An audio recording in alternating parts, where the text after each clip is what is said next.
স্বাগত ব্যবসা বাণিজ্য নিয়ে দীপ্ত টেলিভিশনের নিয়মিত টক শো আয়োজন নিটল টাটা বিজ ট্রেন্ডসে আপনাদের সঙ্গে আছি আমি নাহিদ আশরাফ রাজীব।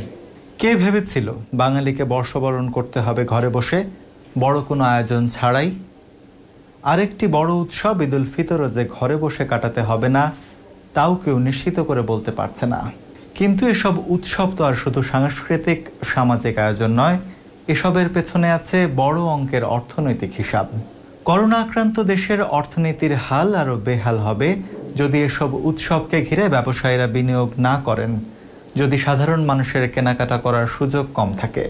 নিটল টাটা বিজ ট্রেন্ডসে আজ আমরা আলোচনা করব এই সমস্যার সমাধান নিয়ে।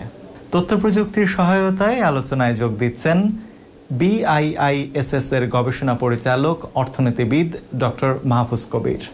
আছেন ফ্যাশন এন্টারপ্রেনার্স অ্যাসোসিয়েশন অব বাংলাদেশের senior vice president Shoumik Das. আরও আছেন ফ্যাশন হাউস কে ক্রাফটের স্বত্বাধিকারী খালেদ মাহমুদ খান। আপনাদের সবাইকে আমাদের আলোচনায় স্বাগত জানাই। আলোচনার শুরুতে ডক্টর মাহফুজ কবির, আপনার কাছে জানতে চাই, এখনো পর্যন্ত আমাদের অর্থনীতি এবং বিশ্ব অর্থনীতিতে করোনার প্রভাব কতটুকু পড়েছে? আন্তর্জাতিক মুদ্রা তহবিল এবং বিশ্ব ব্যাংক তাদের যে হিসাব, সেই হিসাব অনুযায়ী বাংলাদেশের জিডিপির প্রবৃদ্ধি এই চলতি অর্থ বছরে হতে পারে 2 থেকে 3%। এটি অত্যন্ত আশঙ্কার একটি কথা, তার কারণ আমরা কিন্তু গত কয়েক বছর ধরে এটা উচ্চ প্রবৃদ্ধির মধ্যে আছি এবং গত অর্থ বছরে আমাদের জিডিপির প্রবৃদ্ধি ছিল 8%-এর উপরে। তো সেখান থেকে হঠাৎ করে যদি আমাদের প্রবৃদ্ধি 2 থেকে 3% হয়, তাহলে সেটা কিন্তু অত্যন্ত আশঙ্কার একটি কথা। মানে এই মুহূর্তে যে আমাদের খাদ্যশস্য সরবরাহ এবং যোগানের দিক, সেই দিকটাতে একটা ভালো অবস্থাতে আমরা আছি। তো সেটা ছাড়া অর্থনীতির অন্যান্য যে খাতগুলো আছে, বিশেষ করে যে শিল্প উৎপাদন এবং সেবা খাত, পরিবহন খাত, এখানে স্টোরেজ, এখানে যে ব্যাংকিং, ইন্স্যুরেন্স, ব্যাংকিং এর কাজ হচ্ছে কিন্তু ঠিক ওইভাবে কাজগুলো হচ্ছে না, তার কারণ অর্থনীতি যেহেতু একটা স্থবির অবস্থার মধ্যে আছে এবং এত মানুষ কিন্তু তারা এটা ঘরের মধ্যে আছে এবং যেহেতু উৎপাদন হচ্ছে না, ব্যবসা বাণিজ্য স্থবির, এই কারণে কিন্তু ব্যাংকেরও যে রুটিন কাজ, সেই কাজগুলো ছাড়া কিন্তু এরকম ভাবে কাজ হচ্ছে না। তো সব মিলিয়ে যে অবস্থাটা আমরা দেখতে পাচ্ছি সেটা হলো যে আসলে এই পুরো সময়টা চলে গেলে তখন আমরা যদি নিবিড়ভাবে বেশ কিছু স্টাডি হয়, সেখান থেকে আমরা বুঝতে পারবো আসলে কতটুকু ক্ষতি হলো। ফ্যাশন এন্টারপ্রেনার্স অ্যাসোসিয়েশন অব বাংলাদেশের সিনিয়র ভাইস প্রেসিডেন্ট শৌমিক দাসের কাছে জানতে চাইব, এবারের বৈশাখে আপনাদের ব্যবসা কেমন হলো? বৈশাখ এখন বাঙালি জীবনে একটা বিশাল উৎসব। এই উৎসবটা গড়ে ওঠার পিছনে যেমন আমাদের পোশাক শিল্পের বিশাল একটা অবদান রয়েছে, দেশীয় পোশাক শিল্প যেটা বিশেষ করে, তার বিশাল অবদান রয়েছে। সঙ্গে সঙ্গে আমাদের সাংস্কৃতিক পরিমণ্ডলও একটা বিশাল। বাঙালি ঐতিহ্য তো অনেক বড়, তো সেই অনাদিকাল থেকেই তো আমরা নববর্ষ করে আসছি। সঙ্গে এখন এই উৎসবটা এমন দাঁড়িয়ে গেছে যে আমাদের এই সময়টায় সবারই নতুন কাপড় লাগে। আমরা ওদিন একটা উৎসব ধর্মী অনুষ্ঠান করে থাকি সবাই মিলেই, সার্বজনীন উৎসব এটার মধ্যে কোনো ধর্মীয় লেবাস নেই, সবাই মিলেই আমরা এটা উৎসবটা করে থাকি। এই জন্য সবচেয়ে বড় যে উৎসব, যে রমজানের ঈদের পরে, এটা আসলে দ্বিতীয় উৎসব হয়ে গেছে এখন। এই জন্য আমরা দেশীয় পোশাক শিল্পের যে প্রতিষ্ঠানগুলো আছে, তো আমরা পুরো বছর ধরেই আসলে প্রস্তুতি নেই এই অকেশনটা নিয়ে, যেহেতু এটা হচ্ছে সেকেন্ড অকেশন। তো এটার জন্য প্রায় 1 বছরের কার্যক্রমের ফলাফল আসে এই বৈশাখে।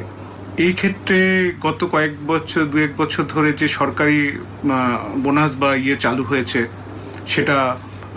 সেটা আরো উৎসাহ বাড়িয়েছে এই উৎসবে। অনেক বছর ধরেই আমাদের কর্মীদের এই সময়ে বোনাস দিয়ে থাকি, বৈশাখী বোনাস যেটা, কারণ এটাকে আমরা উৎসব তৈরি করতে চেয়েছিলাম। তো এখন এবার একটা ঘটনাটা আসলে খুবই আমাদের জন্য খুবই হতাশাজনক আসলে। কারণ আমি যে বললাম, আমাদের টোটাল যে প্রোডাকশন আছে তার প্রায় সিংহভাগই তৈরি হয়ে গেছিল এবং হয়তো 60-70% শোরুমও চলে গিয়েছিল। এই টোটাল যে প্রোডাকশনটা, সেটাই কিন্তু আসলে আটকে গেছে এবং আমাদের সিজনটা আসলে কিন্তু যেহেতু কাছাকাছি ঈদও ছিল, তো আমরা আসলে আমাদের কর্মযোগ্যটা আসলে বিশাল ছিল। সেই বিশাল কর্মযোগ্যে আমরা আসলে আমাদের টোটাল পুঁজিটাই ইউজ করেছিলাম। তো এখন পুরোটাই আটকে যাওয়া এবং আমাদের যে কর্মীরা আছে তাদেরকে আমরা যে বৈশাখে বোনাস দেই এবং সামনে ঈদেও যে বোনাস দেই, এগুলোর যোগানটা সবকিছুই কিন্তু আসে আসলে এই মানে এই বৈশাখী সেলের উপর।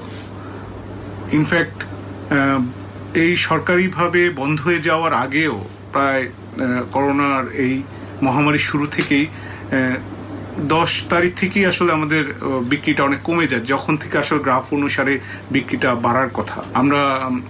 আমরা একদম টোটালি হতাশ হয়ে গেছি আসলে, কারণ এই যে এটার অকেশন দিয়ে এখান থেকে আমাদের অনেকগুলি রিকভারি হয়, আবার ঈদে আরও রিকভারি হয়, সেটা দিয়ে আমাদের আসলে হিসাবটা ক্লোজ হয় এবং সেটা দিয়ে আমি সামনের বছরের আমরা পুঁজি যোগাই এবং আমাদের যে প্রডিউসার আছে, সাপ্লায়ার আছে, আমাদের যে প্রান্তিক জনগোষ্ঠী কাজ করে তাদের হিসাবটাও আমরা চুকাই আসলে এই সময়ে। তো এখন এই টোটাল কার্যক্রমটাই আসলে বন্ধ হয়ে গেল। তো এবং আমাদের যে নানা দেশের নানা জায়গায় ছড়িয়ে যে শোরুমগুলোর কর্মীরা আছে বা তাদেরকেও আমরা কিছু করতে পারছি না। আমার ইনফ্যাক্ট আমার অফিস হচ্ছে নারায়ণগঞ্জে, তো আপনারা জানেন নারায়ণগঞ্জের অবস্থা এখন অনেক খারাপ। তো ওখানে আমরা কিছু আমরা মুভমেন্টও করতে পারছি না যে আমাদের কর্মীদের জন্য কিছু করব। সে সব মিলেই আসলে আমরা একটা বিশাল একটা অসুবিধায় আছি এখন। এবং এই যে প্রোডাক্টগুলো যে আমরা তৈরি করলাম, এটা আমরা কি করব সামনে, এটাও একটা বড় চিন্তার বিষয়। একই প্রশ্ন রাখতে চাই কে ক্রাফটের জনাব খালেদ মাহমুদ খানের কাছে। আপনারা জানেন যে দেশীয় প্রতিষ্ঠানগুলো বৈশাখ উপলক্ষে একটি বড় প্রস্তুতি নিয়ে থাকে এবং গত কয়েক বছর ধরে বাংলাদেশে ব্যাপকভাবে বৈশাখী উৎসব পালিত হয়ে থাকে। আগে বৈশাখী উৎসব ছিল একটি গ্রামীণ মেলা, গ্রামীণ যে কারুপণ্য সেটা বিক্রি করা এবং সারা বাংলাদেশের মানুষ, স্পেশালি নানা অংশের মানুষ নানাভাবে বৈশাখী উৎসব পালন করত। কিন্তু কালক্রমে বৈশাখী উৎসব বাংলাদেশের সর্ববৃহৎ অসাম্প্রদায়িক উৎসবে পরিণত হয়েছে। কে ক্রাফট একটি দেশীয় পোশাক উৎপাদনকারী প্রতিষ্ঠান এবং আমরা পোশাক ডিজাইন করি এবং তৈরি করি এবং সেই পোশাকে নানা রকমের কারুকাজ থাকে। এবারের বৈশাখে আমাদের ছিল বড় একটি প্রস্তুতি এবং সেই প্রস্তুতির মধ্য থেকে আমরা 60 থেকে 65% প্রোডাক্ট মার্চের মাঝামাঝি সময়ে আমাদের যেই সেলস সেন্টার সেখানে দিয়ে দিয়েছিলাম। বাকি যেই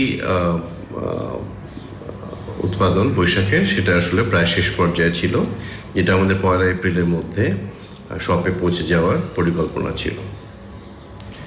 কিন্তু দুর্ভাগ্য, সারা পৃথিবীতে যে মহামারীর মধ্যে আমরা এখন আছি তাতে গত 24শে মার্চ থেকে সমস্ত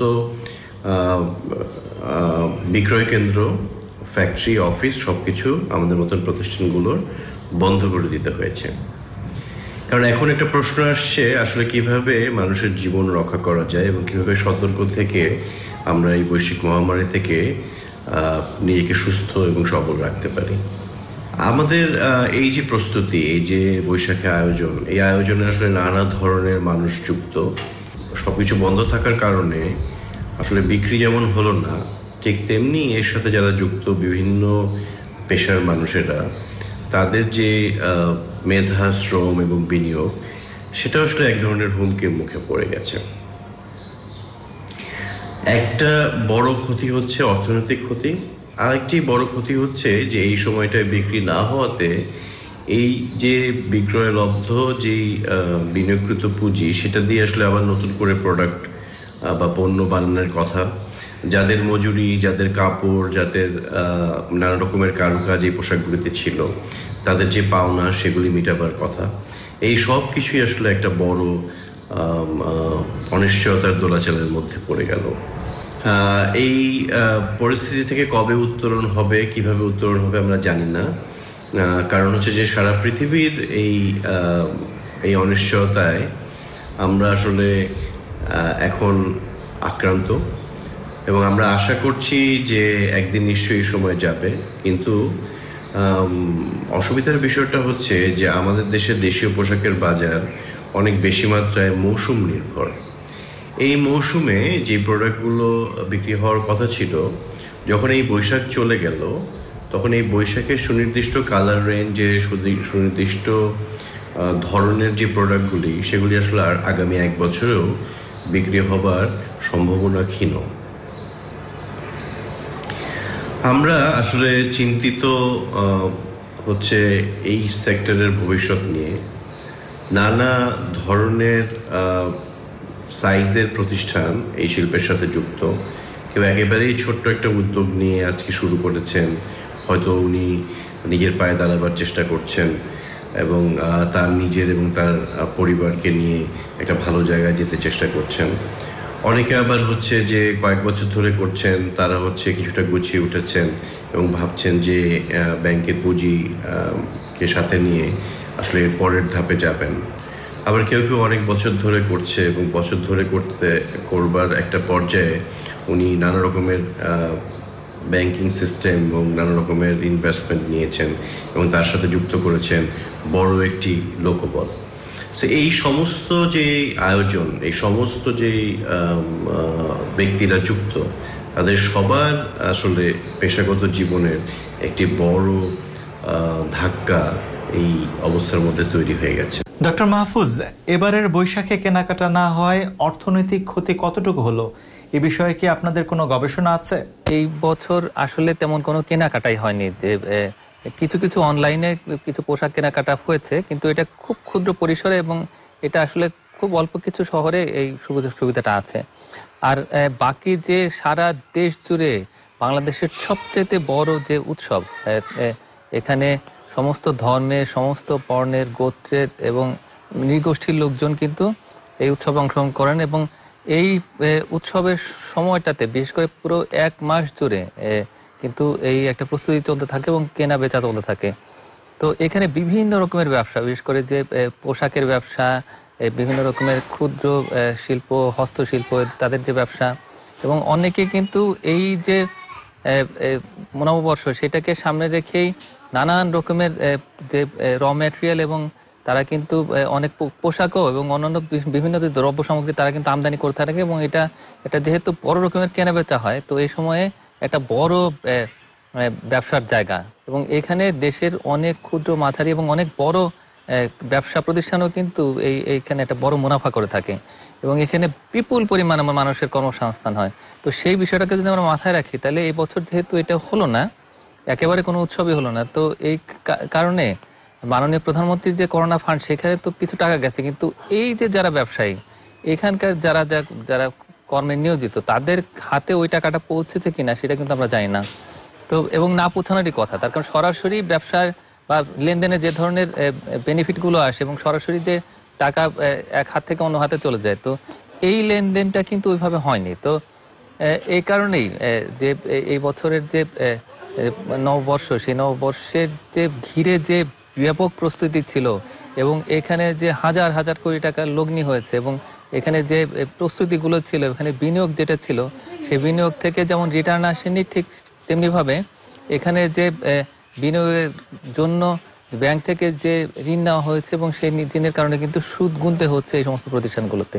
তো এই বিষয়টা যদি আমরা মাথায় রাখি, তাহলে সেক্ষেত্রে খুব স্বাভাবিকভাবে এটা একটা বড় ক্ষতি, ব্যবসায়ীদের যেমন ক্ষতি, তেমন যেহেতু মানুষজন ঘরে বসেছিল এবং এই কারণে তারা আসলে কোনো কিছুতে অংশ নিতে পারেনি, তাদের হাতে কোনো টাকা ছিল না, বিশেষ করে বড় জনগোষ্ঠীর হাতে তেমন কোনো টাকা ছিল না এবং তারা প্রায় কর্মহীন।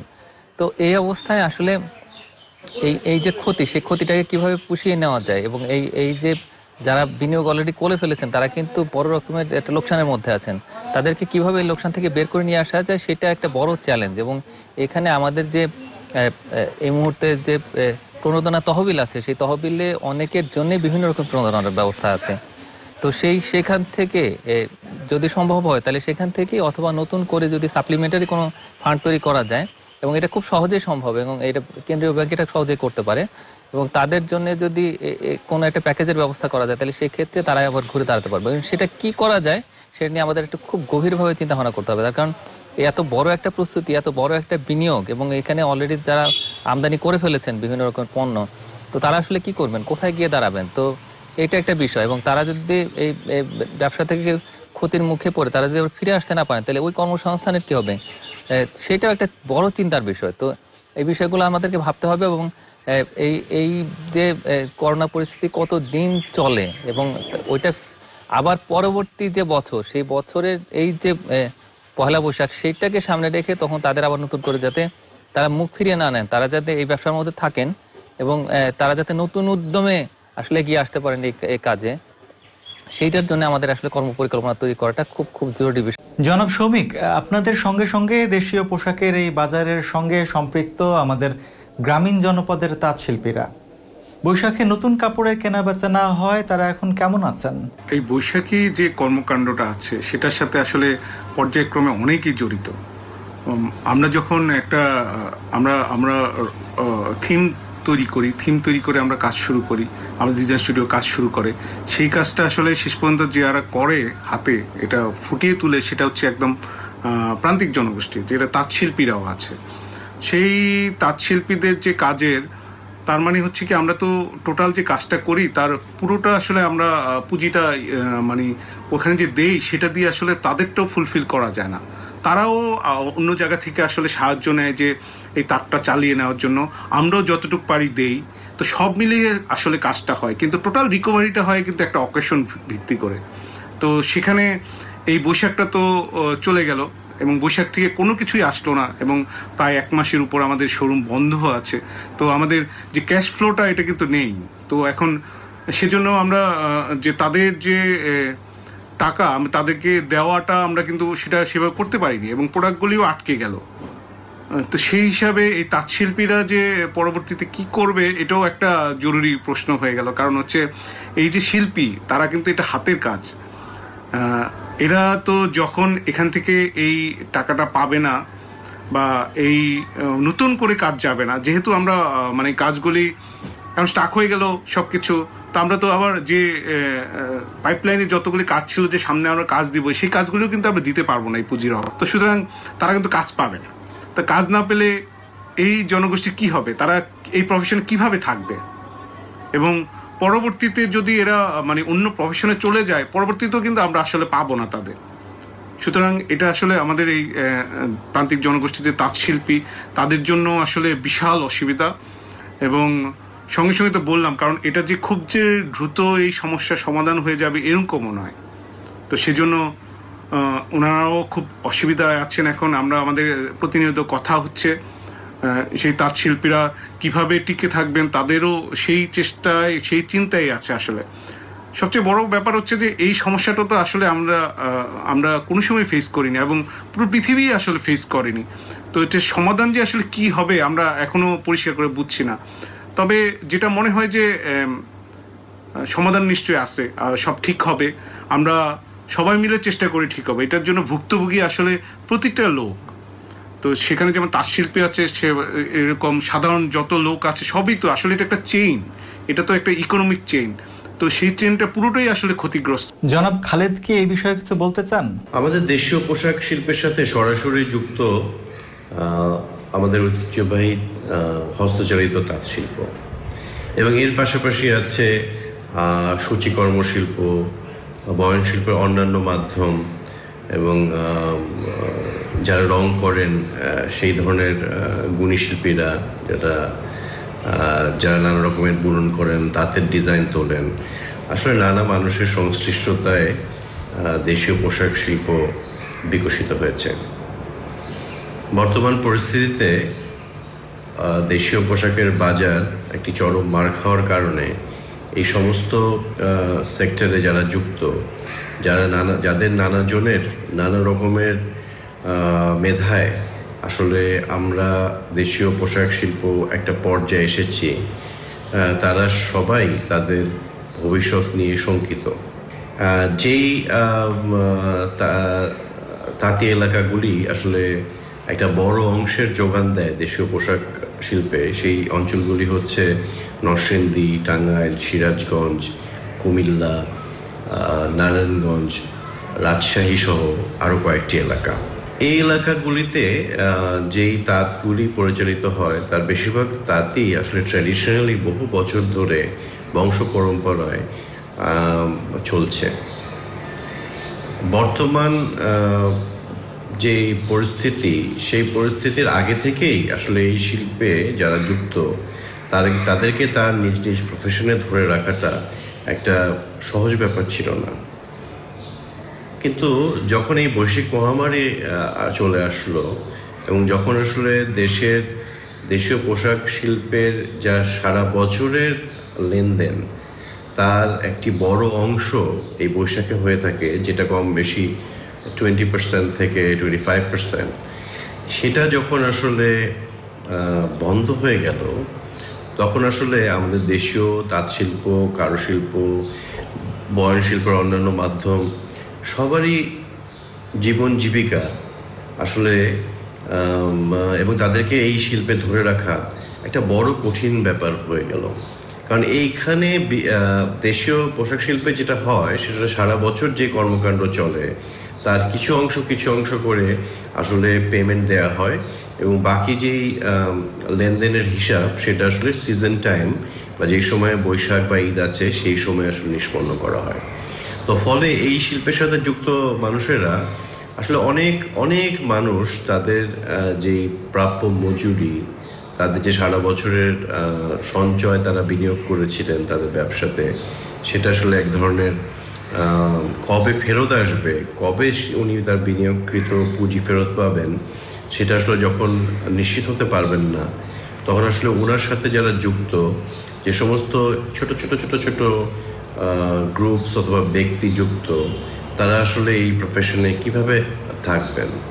এবং এই সময়টা এমন যে আমরা গত কয়েকদিন তো নানা রকমের মানুষের সাথে কথা বলছি যারা আসলে এই শিল্পের বলতে পারেন মেরুদণ্ড। তো তারা আসলে এই সময়ে অন্য কোনো উপায়ে যে সহজে কিছু পুঁজি সংগ্রহ করতে পারবেন এবং সেটা আসলে তার কর্মীদেরকে দিয়ে দিতে পারবেন, সেই ব্যবস্থাও নেই।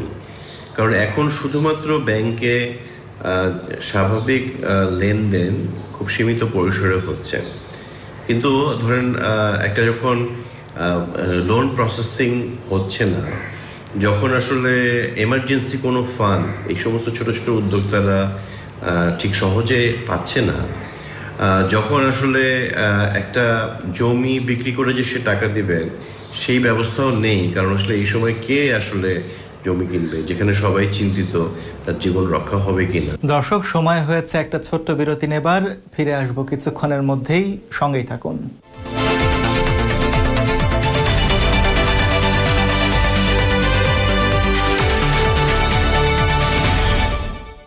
আবারও স্বাগত জানাই নিটোল টাটা বি স্ট্র্যান্ডসে। বিরতিতে যাবার আগে কথা হচ্ছিল বৈশাখী বাণিজ্যের ক্ষয়ক্ষতি নিয়ে। এবার কথা বলবো বছরের সবচেয়ে বড় উৎসব ঈদ উল ফিতরের বেচাকেনা নিয়ে। ডক্টর মাহফুজ, আমরা জানি ঈদের কেনাকাটাকে কেন্দ্র করে দেশের অর্থনীতিতে একটা বড় ধরনের চাঞ্চল্য তৈরি হয়। সে বিবেচনায় সামনের ঈদ কেমন হতে পারে বলে আপনি মনে করছেন? আর এক মাস পরে ঈদ, তো ঈদটা যেন একটা খুশির সংবাদ হিসেবে আমাদের মধ্যে আসে, তো সেটার জন্য কিন্তু একটা ব্যাপক প্রস্তুতি দরকার এবং জনজীবন স্বাভাবিক থাকা দরকার। কিন্তু আমরা বুঝতে পারছি যে করোনার পরিস্থিতির কারণে আসলে এই অবস্থা স্বাভাবিক কবে হবে সেটা কিন্তু আমরা জানি না। আর দিন দিন যেহেতু আমাদের আক্রান্ত রোগীর সংখ্যা বাড়ছে, তো খুব সহজেই যে স্বাভাবিক অবস্থা তৈরি হবে সেটা আশা করাও ঠিক হবে না।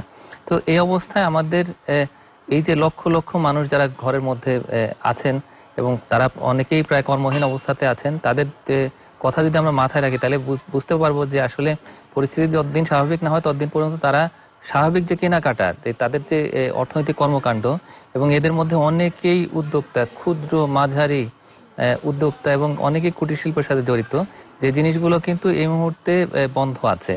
তো সেগুলো চালু হওয়ার আগ পর্যন্ত কিন্তু তারা তাদের স্বাভাবিক কর্মে ফিরে যেতে পারবেন না। এবং এই অবস্থায় যে নানান রকমের যে সেবা, এই পরিষেবাগুলো সেগুলো কিন্তু স্বাভাবিক হচ্ছে না। শুধুমাত্র বেসরকারি প্রতিষ্ঠানগুলোই নয়, বরং সরকারি প্রতিষ্ঠানগুলোও অনেক ক্ষতির মুখে পড়ছে এবং সরকারি যে বিভিন্ন রকমের যে ব্যবসা বাণিজ্য সেগুলো কিন্তু ক্ষতির মধ্যে আছে। তো সব মিলে যদি আমরা চিন্তা করি যে যদিও সরকারি প্রতিষ্ঠানের যারা হচ্ছে কর্মকর্তা কর্মচারী তারা নিশ্চয়ই বেতন ভাতা ঠিক মতো পাচ্ছেন, কিন্তু বেসরকারি প্রতিষ্ঠানে তারা কিন্তু ওইভাবে নিয়মিতভাবে তারা কিন্তু ওই বেতন ভাতা এগুলো পাচ্ছেন না। দেশের ভিতরে যে সমস্ত ব্যবসা বাণিজ্য, বিশেষ করে যে ক্ষুদ্র উদ্যোক্তা, মাঝারি বড় উদ্যোক্তা যারা ইম্পর্টেন্ট না কিন্তু তারা এই পুরো সাপ্লাই চেইন তারা এটাকে ম্যানেজ করে থাকেন এবং এটা যাতে স্বাভাবিক থাকে তার জন্য কাজ করে থাকেন।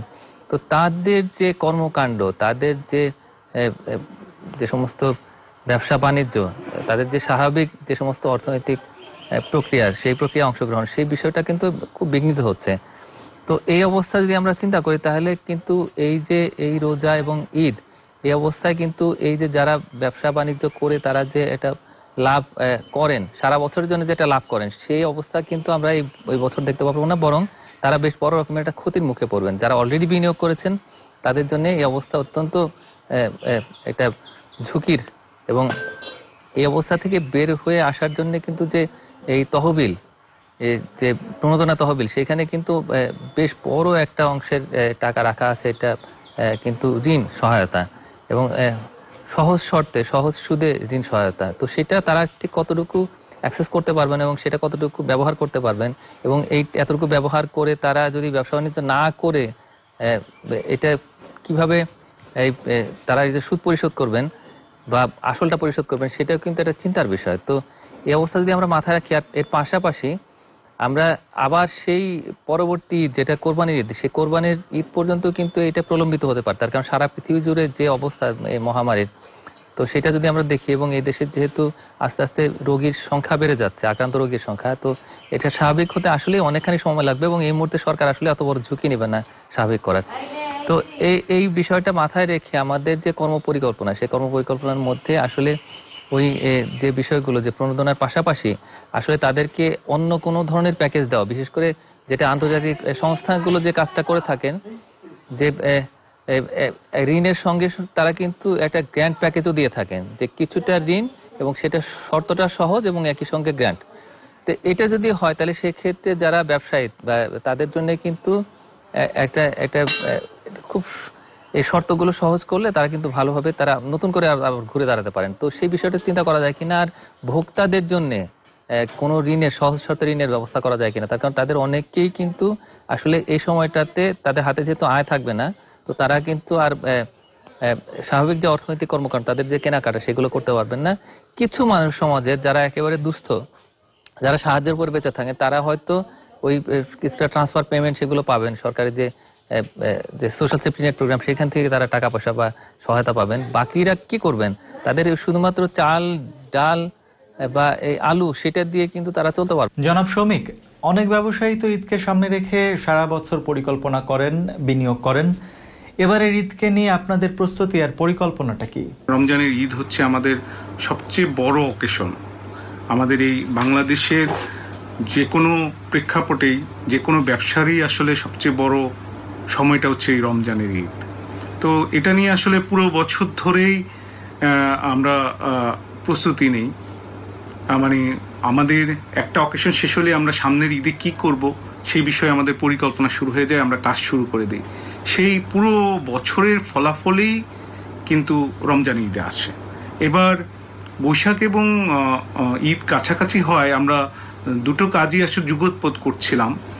তো টোটাল মিলে একটা বিশাল কর্মযজ্ঞ আমাদের পুরো বছর ধরেই করতে হয়েছে, যার ফলাফল চলে আসার কথা এই বৈশাখে এবং এই ঈদে। তার পরবর্তীতে বৈশাখের যেমন সিংহভাগ কাজই হয়ে গেছিল, ঈদেরও প্রায় 70% মতো কাজ হয়ে গেছিল, আর বাকিগুলো পাইপলাইনে ছিল, কিছুদিনের মধ্যে চলে আসতো এই বৈশাখের মধ্যেই। কিন্তু টোটাল বিষয়টা এখন কিন্তু একদম বন্ধ, এবং কবে যে খুলবে সে বিষয়েও আসলে আমরা কোনো পরিষ্কার ধারণা পাচ্ছি না এবং বুঝতেছি না।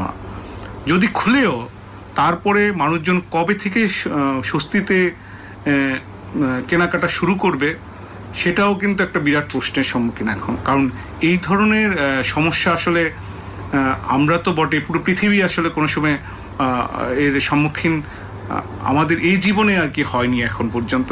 তো আমরা খুবই শঙ্কিত আসলে কি হবে, কারণ অর্থনীতির একটা বিরাট চালিকা শক্তি এই রমজানের ঈদ। আমাদের সকল হিসাব ক্লোজ করতে হয় ঈদের পরে। প্রতিটা তাঁতি, প্রতিটা সাপ্লায়ার, প্রতিটা প্রডিউসার, তাদের সব কিছু আমরা শেষ করি হচ্ছে ঈদের পরে। এবং আমাদের কর্মীদের বোনাস দিতে হয়, স্যালারি তো বটেই। সব কিছু মিলে এখনের যে নিডটা, সেটার জন্য আমরা পুরো বছরের যে পুঁজি থাকে সেটা একদম শেষ অংশটুকু পর্যন্ত আমরা ইউজ করি হচ্ছে পোশাক তৈরির জন্য, এবং সেইটার মানে ক্লিয়ার হয় হচ্ছে এই বৈশাখে, এবং শেষে তারপরে হচ্ছে পুরোটা ক্লিয়ার হয় ঈদে। তো টোটালটাই মুখ থুবড়ে পড়বে। এটা কিভাবে রিকভারি হবে আসলে আমি এখন স্পষ্ট বুঝছি না। আমাদেরই বর্তমানে চিন্তায় আছে যে আমরা কিভাবে টিকে থাকব, কারণ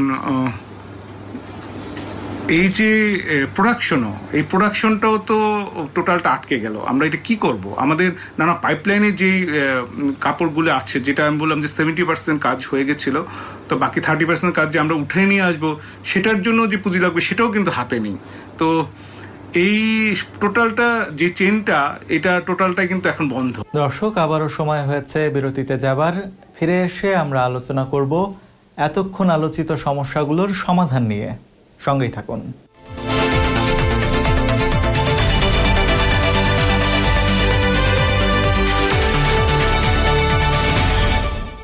আবারও স্বাগত জানাই নিটল টাটা বেস্ট ফ্রেন্ডসে।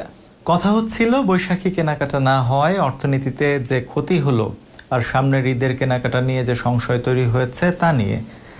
এখন কথা বলবো এসব সমস্যার সমাধান নিয়ে।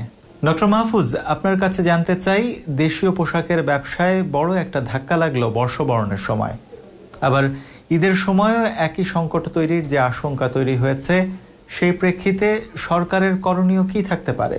হাজার হাজার মানুষ যারা খুব ছোট ছোট ব্যবসা করেন, যেমন হকার, যেমন এই ছোটখাটো হয়তো মুরগির ফার্ম আছে বা অন্য কোনোভাবে তারা কোনো কাজ করে তারা কিন্তু জীবন জীবিকা চালাচ্ছেন, তো তাদের জন্য কিন্তু খুব ডিফিকাল্ট হবে, এবং তাদেরকে ফিরিয়ে নিয়ে আসা এবং অর্থনীতির মূল স্রোতে তাদেরকে আনা, এটা কিন্তু একটা বড় চ্যালেঞ্জ। এবং সেই জায়গাতে যে তহবিল আছে, সেই তহবিলটা কতটুকু কাজে লাগবে সেটা একটা চিন্তার বিষয়।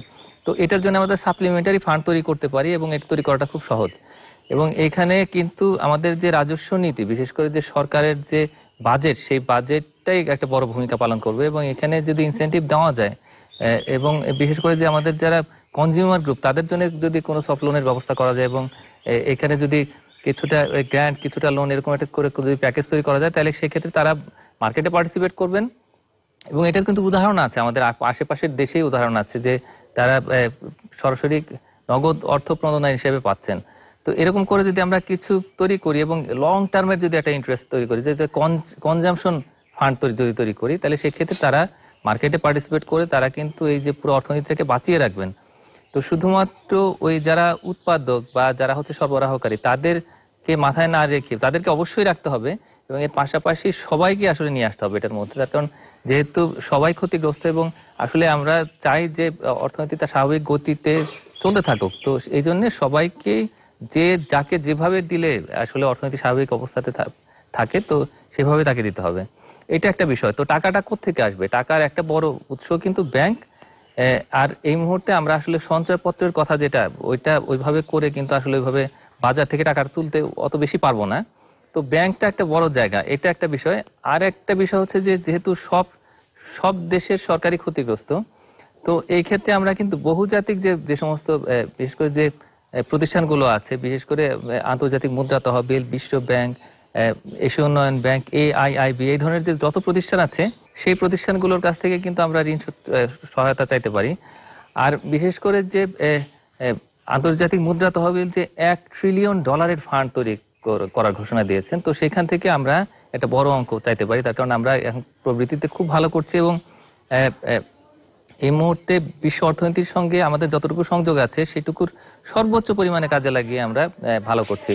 তো এই গতিটাকে বজায় রাখতে গেলে অবশ্যই আমরা তাদের কাছ থেকে সাহায্য চাইতে পারি, এবং সেই ক্ষেত্রে আমরা যদি $5 বিলিয়ন একটা সাহায্য পাই এই মুহূর্তে, সেটা কিন্তু আমাদের একটা বড় কাজে লাগবে, এবং সেখান থেকে আমরা একটা ভালো ঋণ তহবিল তৈরি করতে পারি।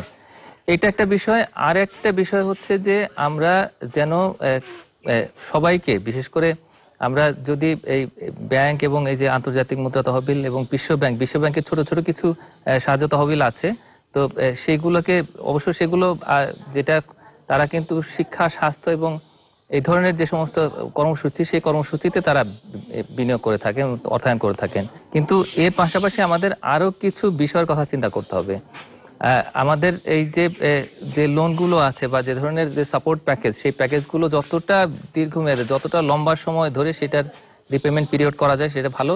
আর এই যে আমাদের যে সামাজিক সংগঠনগুলো, বিশেষ করে আমাদের যে এনজিও গুলো, তারা বিশেষ করে যে ব্র্যাক এবং আরো কিছু সংস্থা আছে যারা কিন্তু বেশ ভালো করছে এবং এই ত্রাণ সামগ্রী পৌঁছে দেওয়ার ক্ষেত্রে তারা বেশ ভালো ভূমিকা পালন করছে। কিন্তু তাদের আসলে যে এই ফাইন্যান্সিং এর ক্ষেত্রে, বিশেষ করে যে ক্ষুদ্র মাঝারি এবং যে কুটির শিল্প, সেই সমস্ত জায়গাতে ফাইন্যান্সিং এর ক্ষেত্রে একটা বড় সহায়ক ভূমিকা পালন করতে হবে। সরকার তো করবে নিশ্চয়ই, সরকারের যে প্রণোদনা তহবিল সেখান থেকে টাকা আসবে, কিন্তু এই ধরনের যে সংস্থাগুলো আছে তাদের সবচেয়ে বড় কাজটা এবং সবচেয়ে বড় দায়িত্ব কিন্তু এখনই, এবং এই দায়িত্ব তাদেরকে যথাযথভাবে পালন করতে হবে। আমরা এই এনজিও বা যে বেসরকারি যে সংস্থাগুলো আছে সেই সংস্থাগুলোর ক্ষেত্রে আমরা একটা অনুকরণীয় দৃষ্টান্ত সারা পৃথিবীর কাছে। এইটাকে এখন এই মুহূর্তে আরো ভালোভাবে এটা দেখাতে হবে যে আমরা আসলে সত্যি সত্যি পারি। জনাব শৌমিক, আপনারা সরকারের কাছে কি দাবি রাখতে চান? আমাদের যে ক্ষতি হয়ে গেল এটা আসলেই ব্যক্তি পর্যায় থেকে আসলে এটা রিকভার করা খুব কঠিন। এটা করতে হলে সরকার মহোদয়ের আসলে দায়িত্ব সবচেয়ে বড়। দেশের এই পোশাক শিল্পকে বাঁচিয়ে রাখার জন্য পুরো বিষয়টাই আসলে নির্ভর করছে সরকারি কার্যক্রমের উপরে, যে তারা কিভাবে এটা হ্যান্ডেল করেন। আমরা তাই ভাবছি আসলে।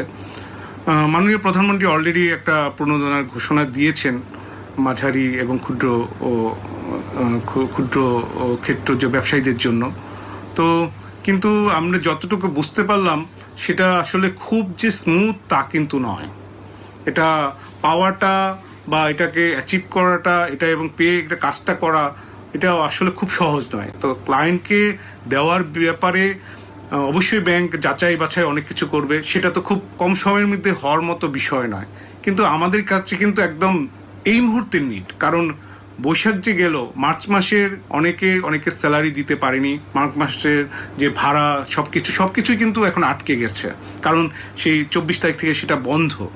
তো এখন এটা কিভাবে হবে? তারপরে এপ্রিল মাস তো চলছে, এখন এপ্রিল মাসেও টোটালি বন্ধ, আবার কবে খুলবে এটা বোঝা যাচ্ছে না। তো এখন এই ইকোনমিক নিডটা তো এই মুহূর্তে একটা পুঁজি দরকার, যেটা দিয়ে এই আমাদের কর্মীদের স্যালারি আছে এবং এই বাসা ভাড়া বা বাসা ভাড়া হোক বা আমাদের যে শোরুমগুলোর ভাড়া, অফিস ভাড়া, এগুলি দেওয়ার বিষয় আছে। এবং ব্যাংকের যে ইনস্টলমেন্ট আছে, ব্যাংকে অলরেডি আমাদের অনেকের ঋণ আছে, ওই ইনস্টলমেন্টগুলিও কিন্তু আটকে গেছে। তো সেগুলোর কি হবে এটা কিন্তু বুঝছি না। যেমন আমরা জানতে পেরেছি যে সরকারি নির্দেশ মতে এটা 3 মাস পরে দিলেও চলবে, কিন্তু 3 মাস পরে একসাথে আসলে এই টাকাটা আমরা কিভাবে দিব? এটা যদি হয় যে সরকার যদি এই নির্দেশটা দেয়, আমাদের জন্য সবচেয়ে সুবিধা যে পুরো ইনস্টলমেন্টটাই আসলে রিশিডিউল হবে মানে যদি এই 3 মাস এখন বন্ধ থাকে, 3 মাস আসলে পিছনে যোগ হয়ে যাবে, সেক্ষেত্রে এটা একটা কার্যকরী হতে পারে। সঙ্গে সঙ্গে হচ্ছে যে আউটস্ট্যান্ডিং যে ঋণটা আছে, সেটা যদি মান্থলি যে ইনস্টলমেন্টটা, সেটার পরিমাণও যদি আসলে কমিয়ে দিয়ে এটাকে টাইম ফ্রেমটা বড় করে দেওয়া হয়, সেটাও আসলে ব্যবসায়ীদের জন্য বিশাল লাভ হবে। এইসব ক্ষেত্রগুলো আসলে সরকারের ভাবা উচিত। এবং আমি যে বললাম যে ইনস্ট্যান্ট যে টাকাটা দরকার, এটা আসলে সহজ শর্তে সহজভাবে দেওয়াটা দরকার, কারণ এই মানুষগুলি তো এখনই প্রয়োজন। এবং যে প্রসেসে যদি লোন হয়, এই লোনটা হওয়ার পরে ততদিন পর্যন্ত এই প্রতিষ্ঠানগুলি টিকে থাকবে কিনা সেটাই তো সন্দেহ এখন দেখা দিচ্ছে। কারণ টিকে না থাকলে তখন ওই লোন দিয়ে আমরা কি করব? আর অলরেডি সর্বক্ষেত্রে কিন্তু সবাই সর্বোচ্চ ঋণ বা সর্বোচ্চ পুঁজি পুরোটাই কিন্তু আসলে এই সেক্টরে এখন খাটিয়ে ফেলেছে।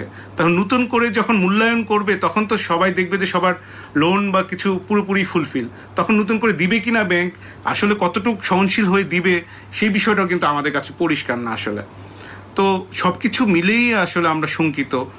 সঙ্গে সঙ্গে হচ্ছে যে সামনের বিষয়টা, সরকারের কাছে যেটা আবেদন আমাদের, যে সামনে বাসা ভাড়াটার বিষয়ে, বাসা এবং প্রতিষ্ঠানের ভাড়া এবং শোরুম ভাড়া, এসব বিষয়ে নমনীয় কিভাবে করা যায়। যে ট্যাক্সগুলি আছে, ইনকাম ট্যাক্স থেকে শুরু করে ভ্যাট ট্যাক্স এবং বাসা ভাড়ার ট্যাক্স, এগুলি সব কিছুর ক্ষেত্রে একটা কি পজিশনে আনলে আমাদের জন্য টিকে থাকা সম্ভব, এই সকল কিছু মিলে একটা খুব সুচিন্তিতভাবে চিন্তা করে যদি কোনো কার্যক্রম নেওয়া হয় তাহলেই শুধুমাত্র এই ব্যবসাটা বা এই পোশাক শিল্পটা টিকতে পারে বলে আমার ধারণা। সুতরাং আমার বিনীত অনুরোধ যে এই বিষয়টা আসলে খুব মানবিকভাবে এবং খুব সচেতনভাবে দেখা দরকার, কারণ এর সাথে আসলে বিশাল জনগোষ্ঠী জড়িত। এই বৈশাখের সেলের যে ইয়েটা হলো তাতে আমাদের পোশাক সেক্টরে আমার ধারণা প্রায় 2000 কোটি টাকার মতো সেল হয়নি। সেটা ঈদের ক্ষেত্রে প্রায় 4000, আরও টোটাল মিলে প্রায় 6-7 হাজার কোটি টাকার কিন্তু সেল এখন অর্থনীতির কর্মকাণ্ড থেকে চলে গেল। তো সেটা এই বিষয়টা কিভাবে রিকভার হবে আমি জানি না। সরকার যদি এটার দিকে একটু ভালোভাবে দেখেন তাহলেই হয়তো এই পোশাক শিল্পটা আমাদের এই দেশীয় পোশাক শিল্পটা বেঁচে থাকবে। জনাব খালেদ, আপনি এক্ষেত্রে কিছু যোগ করতে চান কিনা? বৈশ্বিক মহামারীর কারণে আসলে দেশি পোশাক শিল্পের যে বিপর্যয় সম্ভাবনা, এখানে আসলে সবচেয়ে বড় একটি সহযোগিতা আমাদের যারা নীতি নির্ধারক তাদের কাছ থেকে আমরা আশা করছি। এই শিল্প একই সাথে যেমন একটি কর্মসংস্থান করবার যে শক্তি সেটা আছে, ঠিক একই সাথে এটা মনে রাখা দরকার যে এই শিল্প আসলে আমাদের যে ঐতিহ্য, আমাদের যে কৃষ্টি এবং সংস্কৃতি তার ধারক এবং বাহক। এই জনপদ আসলে সারা বিশ্বের কাছে পরিচিত ছিল এই হিসাবে যেখানে খুব ভালো আসলে মসলিন হয়। তো সেইখানে আসলে এই দেশের আইডেন্টিটি সারা পৃথিবীর কাছে এখন যেমন একটা বড় আইডেন্টিটি যে সারা পৃথিবীতে আমরা সবচেয়ে বড় পোশাক রপ্তানিকারক দেশের একটি, ঠিক তেমনি এই দেশ আসলে মসলিনের দেশ, এই দেশ আসলে খাদির দেশ। সো আমরা যদি এই শিল্পকে ধরে রাখতে না পারি তাহলে আমাদের যে বিশেষ মর্যাদা পৃথিবীর বুকে, সেই মর্যাদাকে ধরে রাখা আসলে কঠিন হবে। তা আমি মনে করি যে এখানে একটা বড় কয়েক ধরনের সহযোগিতা দরকার। ইতিমধ্যে সরকার ক্ষুদ্র এবং মাঝারি শিল্প উদ্যোক্তাদের জন্য কিছু বিশেষ হ্রাসকৃত সুদে লোনের ব্যবস্থা করেছেন। পাশাপাশি সবচেয়ে ক্ষতিগ্রস্ত সেক্টর হিসাবে এই ক্ষেত্রে যদি একটি বিশেষ তহবিল তৈরি করা যেত, যারা রুট লেভেলে গ্রাম পর্যায়ে নানা রকমের অলংকরণ মাধ্যমে কাজ করেন, যারা ট্র্যাডিশনাল তাঁত পরিচালনা করেন, যারা হাতের কাজ করেন, নানা রকমের কারুশিল্প করেন তাদের জন্য, এবং তারা যেন তাদের প্রফেশনে টিকে থাকতে পারে সেটার জন্য যদি একটি বরাদ্দ তৈরি করা যেত এবং সেটা যদি একটি অনুদান হতো, লোন না হয়ে, আমার মনে হয় সেটা একটা বড় সাহায্য করত আমাদের এই গুণী শিল্পীদেরকে তাদের স্বক্ষেত্রকে ধরে রাখার জন্য। এর পাশাপাশি আমরা মনে করি যে যেই উদ্যোগ সরকার নিয়েছে ক্ষুদ্র এবং মাঝারি শিল্পের ক্ষেত্রে, আমি বলবো যে সেটা যদি সবচেয়ে প্রয়োজনীয় সময়টায়, যেই সময়টা এখন যাচ্ছে, সেই সময়টা যদি দ্রুত বাস্তবায়ন করা যেত। কারণ এখন সব কিছু বন্ধ, সমস্ত ব্যাংকিং, গভর্নমেন্ট অফিস বন্ধ, কিন্তু যারা আসলে এই শিল্পের সাথে যুক্ত, যাদের নানা রকমের শ্রমের যে মজুরি আটকে আছে, তাদেরকে আসলে তাদের জীবনে টিকে থাকার জন্য এক ধরনের সহযোগিতা আসলে নানা ক্ষেত্র থেকে করা প্রয়োজন। সমস্ত প্রতিষ্ঠানই তার মতন করে চেষ্টা করছে তার কর্মীদেরকে ধরে রাখার জন্য, কিন্তু এই অবস্থাটা, যে এই পরিস্থিতি, সেই পরিস্থিতিটা আসলে সেটার জন্য সব ক্ষেত্রে খুব অনুকূল নয়। তো এই ক্ষেত্রে আমার মনে হয় যে সরকার তার সুদৃষ্টি দিবেন। আর পাশাপাশি ব্যাংকগুলো আসলে বিভিন্ন প্রতিষ্ঠানের পেছনে এমনভাবে ছায়ার মতন পাশে দাঁড়াবেন যেন 1-2 বছর 3 বছরে এই প্রতিষ্ঠানগুলি সারভাইভ করতে পারে এবং সে নিজেকে নিয়ে ঘুরে দাঁড়াতে পারে। এবং সেই ক্ষেত্রে একটা সহযোগিতামূলক অ্যাটিটিউড বা সম্পর্ক আসলে উদ্যোক্তা, ব্যাংকিং প্রতিষ্ঠান এবং সরকারের মধ্যে থাকাটা খুব প্রয়োজন বলে আমি মনে করি। এর বাইরে আমাদের যে ফ্যাশন এন্টারপ্রেনার্স অ্যাসোসিয়েশন, তার পক্ষ থেকে আমরা একটি জোর দাবি জানিয়েছি, আমাদের মাননীয় প্রধানমন্ত্রীর কাছে জানিয়েছি এবং অন্যান্য মন্ত্রণালয়েও জানিয়েছি যে আমরা আগামী 2 বছরের জন্য এই ধরনের একটি প্রচারণা চাই, এই ধরনের একটি সাপোর্ট চাই সরকারের কাছ থেকে, যে যেন বাংলাদেশের সমস্ত মানুষ আসলে তার কেনাকাটায় দেশীয় পোশাককে, দেশীয় কারুশিল্পকে সবচেয়ে বড় বেশি মাত্রায় গুরুত্ব দেন। তার এটা রাষ্ট্রীয় পর্যায়ে যেমন দরকার, প্রাতিষ্ঠানিক পর্যায়ে দরকার এবং ব্যক্তি পর্যায়ে দরকার।